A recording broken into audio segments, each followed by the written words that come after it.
frustrer les gens, pour moi, ça n'existe pas. Si les gens sont sages, s'ils sont sensibles, d'abord, dans toute situation concernant l'insolite, c'est très bon d'être très patient. Parce que je dis à tout le monde qu'il n'y a rien à comprendre. Tout est su. Alors, ce que les gens ont de besoin, ce n'est pas de l'information de moi. Ce qu'ils ont besoin de comprendre, ce sont les principes de base qui mènent au développement de leur force intérieure pour en arriver éventuellement à pouvoir entrer en communication vibratoire ou télépathique avec d'autres niveaux. Ce n'est pas parce que je donne de l'information, je pourrais baver au téléphone pendant un an. C'est pas ça qui va donner aux gens de la connaissance. La connaissance, ça ne se donne pas. On l'a en soi. De l'information, ça se donne. Ce n'est pas de la connaissance, de l'information. De la connaissance, c'est en soi, chacun l'a en lui-même. Il s'agit que ça monte, qu'on le sente. Et c'est plus important que je donne les principes pour arriver à ça, au développement intérieur des individus, que leur donner de l'information. Voilà. On se retrouve dans un instant, mesdames, messieurs. Sur un autre plan, sur une autre dimension, avez-vous un rôle? J'ai fait un travail que je connais, et d'ailleurs je connais mon avenir. Et le travail que je le fais d'une façon parfaite, c'est-à-dire que je le fais d'une façon totalement dirigée. Je ne peux pas devancer le temps. Je ne peux pas aller trop vite. Je fonctionne psychologiquement en relation avec des vibrations qui ne sont pas psychologiques. Je ne fais pas ce travail d'une façon psychologique. Je le fais d'une façon totalement mécano-créative. Il contrôle mon cerveau et je fais mon travail en tant que personnalité. La dimension du travail, la qualité du travail, elle est connue. Je sais ce que mon travail fait sur le plan vibratoire. Et je sais combien de temps je dois le faire. Mais de là à donner à mon travail une qualité quelconque, ce n'est pas nécessaire. Des gens qui auraient peut-être peur de dire, ben oui, peut-être ce type-là est en relation avec des mondes invisibles, d'accord, mais peut-être des mondes invisibles négatifs ou dangereux ou maléfiques. C'est une très bonne question.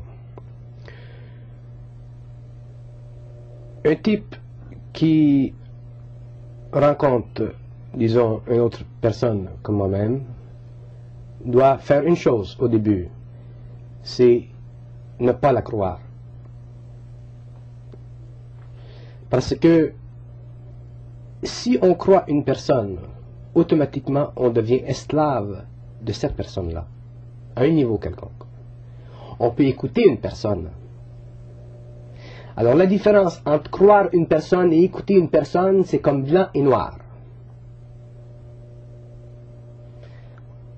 Un type comme moi qui fonctionne sur un plan de vibration différent de la normale humaine, de la psychologie humaine, peut facilement travestir la réalité. C'est très facile de servir de cobaye à des forces que souvent on ne comprend pas. Le type qui me rencontre ne sait pas ça. Le type qui me rencontre ne connaît pas le processus par lequel moi j'ai passé pour être sûr de moi-même. Moi je suis bien dans ma peau, mais lui ne sait pas, ne connaît pas les conditions de la qualité de ma réception et de ma communication. Alors la première chose qu'il doit faire, c'est d'écouter, si c'est intéressant ça va, si c'est banal ça va, mais de ne jamais croire. Il ne faut pas croire des gens comme nous. Il ne faut pas croire les gens qui ont des contacts avec les plans suprasensibles. Il faut les écouter et les accepter si on se sent bien avec eux et les foutre à la porte si on se sent mal. Et ça, c'est important. Ça, c'est plus important que toute l'information que je peux donner sur les triangles des Bermudes. Parce que c'est là que ça se joue. Il y a des gens qui sont assez sensibles en dedans pour sentir qu'un personnage est bon. Il est consistant, il est bon. Ça va, on est à l'aise. C'est vibratoire, il y a une sympathie. Mais dès qu'un type commence à s'interposer, à établir une autorité sur un autre individu, quel que soit le niveau de sa connaissance, là, ces gens-là sont en danger. Et on est dans le temps là où ça se produit et où ça va se produire encore plus. Oui, il y a beaucoup de faux prophètes ou de vrais prophètes qui prévoient que pour d'ici la fin du 20e siècle, ce soit les guerres Les faux mondiales. prophètes, les vrais prophètes, ça revient justement à ce que je dis. Autrement dit, les prophètes ou les psychiques ou les gens qui vont à la télé, parce qu'on a de la télévision, les gens qui sont connus dans le monde font quelque chose. Mais souvent, ces gens-là ne savent pas ce à quoi ils ont affaire sur les autres plans. Parce que, je vais vous donner un exemple. Vous prenez Adolf Hitler. Hitler, il avait des bonnes intentions au début. Mais quand il a commencé à mélanger sa politique avec de l'ésotérisme, de l'occultisme, il s'est mis en communication vibratoire avec les forces de l'astral, et éventuellement, elles ont pris contrôle, et éventuellement, elles ont mené l'Allemagne où l'Allemagne est venue. Et beaucoup d'Allemands en Allemagne, durant ce temps-là, ne voyaient pas ça. Il y a même un grand psychologue qui a fait partie du mouvement nazi en Allemagne. Pourquoi? Parce qu'ils ont cru. On ne peut pas se permettre de croire. Et dans le temps qui vient, on ne peut pas se permettre de croire même les extraterrestres. Parce que ce sont les gens qui peuvent foutre la patente en l'air le plus vite possible. Et je mets la population en garde contre ça. Surtout les gens sensibles, les gens qui sont voyants, les gens qui se promènent dans l'astral et tout ça. Il faut une intégration de la personnalité. Il faut être sûr de soi-même. Les deux pieds sur terre. Les deux pieds sur terre. Je comprends qu'il y a des gens qui prennent des fuites vers les mondes spirituels. Et ça, c'est normal, parce que quand on commence à être touché, on devient spirituel. On veut faire du bon, on veut aider l'humanité. Mais éventuellement, on doit redescendre et prendre racine dans la terre et garder la tête où elle est pour qu'il y ait une balance. Et à ce moment-là, on peut faire un travail qui est normal, qui est sympathisant et qui ne chambranle pas les choses. Pour rien. Alors, l'ego de l'homme, c'est le plus grand problème de l'homme. Ce qui manque le plus sur la planète Terre, c'est la psychologie. Et l'homme aura la grande psychologie universelle lorsqu'il sera fusionné avec ces autres centres d'énergie. La vie, elle est très simple, très facile. Mais l'homme doit comprendre la vie. Et tu ne peux pas comprendre la vie avec de la psychologie humaine. Parce que de la psychologie humaine, c'est encore trop simple, trop primitif. On va se retrouver tout de suite après les nouvelles à CKVL. On parlera ensemble, si vous le voulez bien, du triangle des Bermudes, de l'apport de Jésus-Christ et de cette évolution que l'homme peut faire individuellement et collectivement. Donc, c'est un rendez-vous dans 5 minutes, mesdames, messieurs. Maintenant, Bernard de Montréal, qui est avec nous encore pour 1 heure, passera peut-être à quelques appels à la toute fin de l'émission. Pour l'instant, on tient encore les lignes fermées. Et c'est maintenant les nouvelles à CKVL.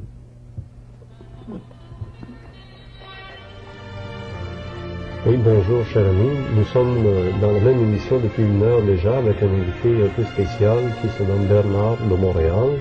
On voulait aller plus loin. On est allé peut-être aux limites de notre entendement parce que, évidemment, Bernard nous parle avec des termes et des fois des expériences, des expressions qu'on ne comprend pas et qu'on ne saisit pas encore maintenant. C'est peut-être en les réfléchissant qu'on pourra saisir toute l'ampleur de ce qu'il nous apporte ici comme information. Je ne dévoile rien à personne en disant que ce contacté a évidemment été en rapport avec des hautes autorités sur le plan scientifique, sur le plan militaire, sur le plan politique aussi, probablement, Bernard, et qui évidemment, un peu comme le type dans Rencontre du troisième type, risque d'être ridiculisé par certains et pris tout à la fois très au sérieux par d'autres. Les plus avisés, évidemment, ceux qui sont le plus au courant des faits, ceux qui sont capables d'aller au-delà des apparences. Bernard, la question de 5 millions de dollars, à savoir, et Jésus-Christ, à travers toutes ces expériences d'ovnis, d'extraterrestres. On a très peur actuellement que les gens fassent une nouvelle religion, au lieu que ce soit une religion de spiritualité pure avec les anges et puis l'invisible, que ça devienne une religion à base de scientifisme, ovni, extraterrestre, ça nous rejoint un peu plus aujourd'hui avec nous, la science, les deux pieds sur la terre. Mais Jésus-Christ, pour le contacter. D'abord, le Jésus-Christ ou le Christ, c'est un initié. Et puis, d'interpréter sa venue, son travail en tant qu'initié, et en relation avec le phénomène OVNI, c'est pour le moment prématuré. On est allé très loin la semaine dernière. On a même parlé de l'étoile des bergers qui pouvait être autre chose qu'une étoile. Oui, oui. Mais en ce qui me concerne, je ne veux pas bouleverser les choses. Il y a des choses qui sont bonnes à dire, il y a des choses qui ne sont pas bonnes à dire. Toute vérité n'est pas bonne à dire. Parce que il y a dans la population des gens qui ont mené une vie pendant des années. Il y a l'Église, il y a des ordres qui existent, des ordres qui sont même très nécessaires aujourd'hui parce que le monde est en chaos. Et il y a nos parents, les gens qui sont de caractère religieux, qui vont à l'Église et tout ça. Ce n'est pas nécessaire de bouleverser ces personnes-là avec des connaissances qui sont à moitié claires.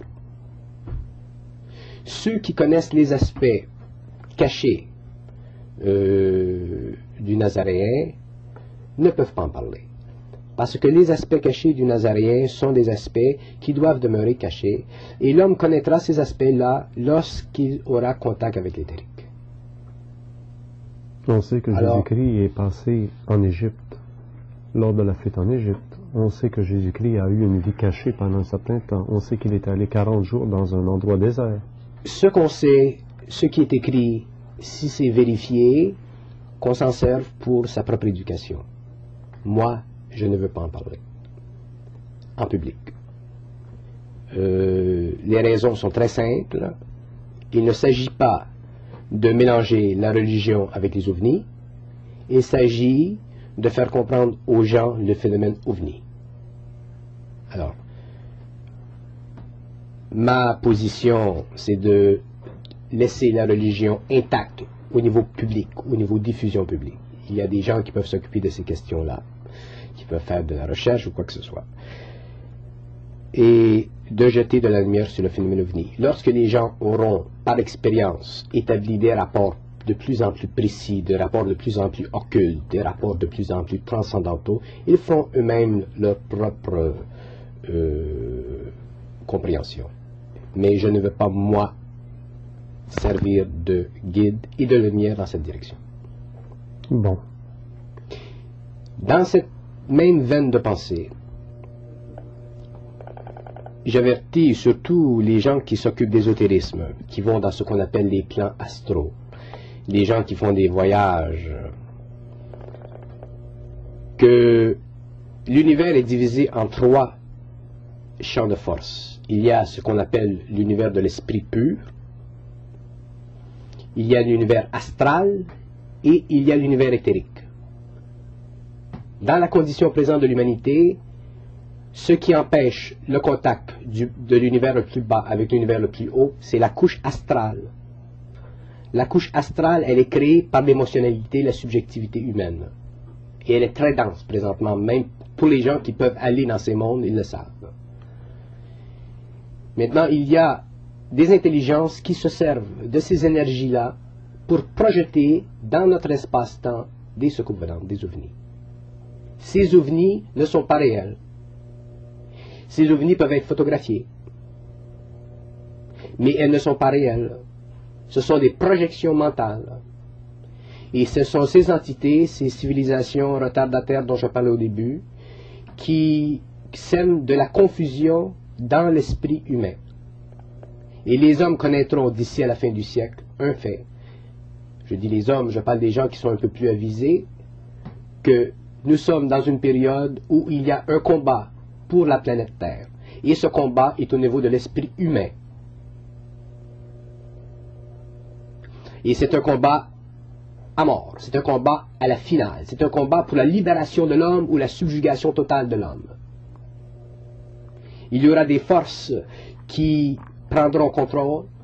Il y aura des forces qui ne pourront pas prendre contrôle. Et ces gens-là, sur lesquels ils ne pourront pas prendre contrôle, se forceront dans une direction. Ils s'isoleront d'une façon totale, mais dans une dimension qui n'existe pas encore, qui existe, mais à laquelle nous n'avons pas encore accès. Ce que certains ésotéristes appellent la sixième race. Et le développement de la sixième race est déjà commencé. Et les gens qui font partie de cette nouvelle race, qui est une race supramentale, télépathique, à coefficient moléculaire très développé, pourra éventuellement vivre dans l'éthérique.